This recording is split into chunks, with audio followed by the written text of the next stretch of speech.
বিশ্বের দ্বিতীয় গুরুত্বপূর্ণ বাণিজ্য পথ পানামা খাল, যা সংযুক্ত করেছে আটলান্টিক ও প্রশান্ত মহাসাগর। প্রায় ৮২ কিলোমিটার দীর্ঘ ও ১১০ ফুট প্রশস্তের এই খালটি দিয়ে প্রতিদিন বাণিজ্য হয় কোটি কোটি মার্কিন ডলারের। তবে এবার ট্রাম্পের মন্তব্যে পানামা নিয়ে নতুন করে শঙ্কা তৈরি হয়েছে।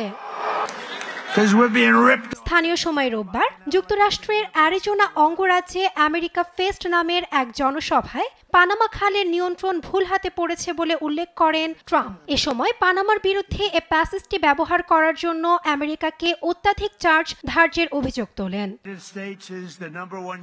যুক্তরাষ্ট্র পানামা খালের ১ নম্বর ব্যবহারকারী, যেটির ৭২% ট্রানজিট মার্কিন বন্দরের সাথে হয়। একবার চিন্তা করুন, আমরাই এটা তৈরি করেছিলাম এবং এর ব্যবহারকারীদের মধ্যেও আমরাই অন্যতম। এটা অন্যতম আশ্চর্যজনক ঘটনা। ১১০ বছর আগে পানামা খাল ব্যবসার জন্য খুলে দেওয়া হয়, যেটি যুক্তরাষ্ট্রের প্রচুর ব্যয় তৈরি হয়েছিল।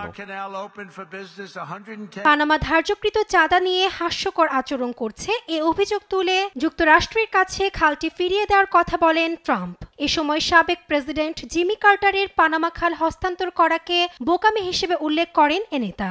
এমনকি পানামা খালের নিয়ন্ত্রণ চীন করছে বলেও দাবি করেন।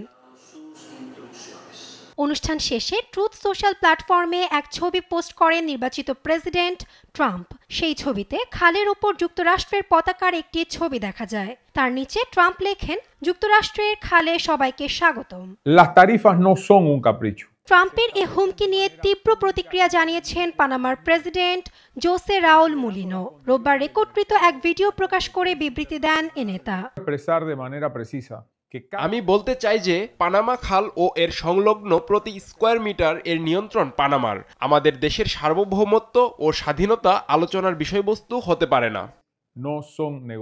ট্রাম্পের অতিরিক্ত চার্জের দাবি প্রসঙ্গে বলেন, বাজারের পরিস্থিতি, আন্তর্জাতিক প্রতিযোগিতা, অপারেটিং খরচ, আন্তঃমহাসাগরীয় জলপথের রক্ষণাবেক্ষণ ও আধুনিকীকরণের প্রয়োজনীয়তা বিবেচনা করে একটি উন্মুক্ত শুনানিতে এ চার্জ ধার্য করা হয়েছে।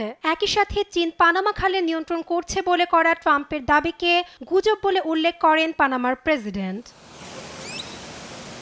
১৯১৪ সালে পানামা খালের খনন কাজ শুরু করেছিল যুক্তরাষ্ট্র।